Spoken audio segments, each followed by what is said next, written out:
All right. So this problem number 8 says an airplane flies a distance of d1. So the airplane's going this speed, and so the distance, it doesn't tell us the distance, but it's also traveling at a velocity of v1.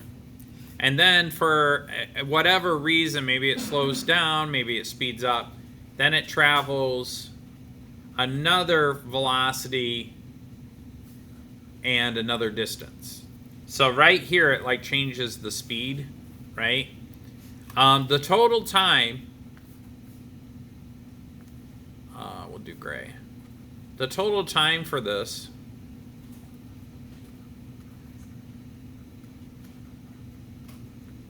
is equal to 290 minutes.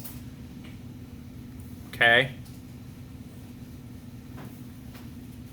And then it wants to know what equation is true. So we just really, for this one, we just got to unpack the relationship between these. So the distance is equal to the velocity times time. And so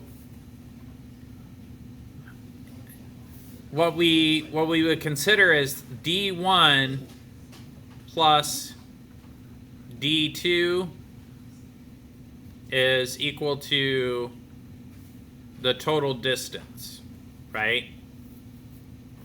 And we'll call that d sub t for total. So then I need to write these in terms of time, right? Because my final answer is time. So over here to the right, I need the actual time.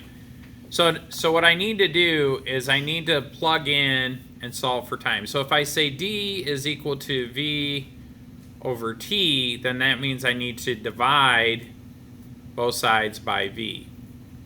So I get the relationship is dv is equal to t. So if I do that, so this is the total distance. So remember that the total distance is what they traveled. So this is d sub t. But really what I want to know is the total time, because that's what they give me. So then I need to rewrite it this way. I would say d1 divided by v1 plus d2 divided by v2 would equal the total time.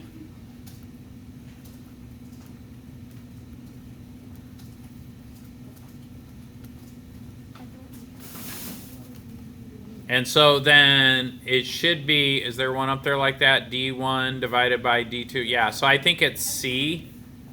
So it's probably going to be this one here. Because the total time is 250. So let me, or 290.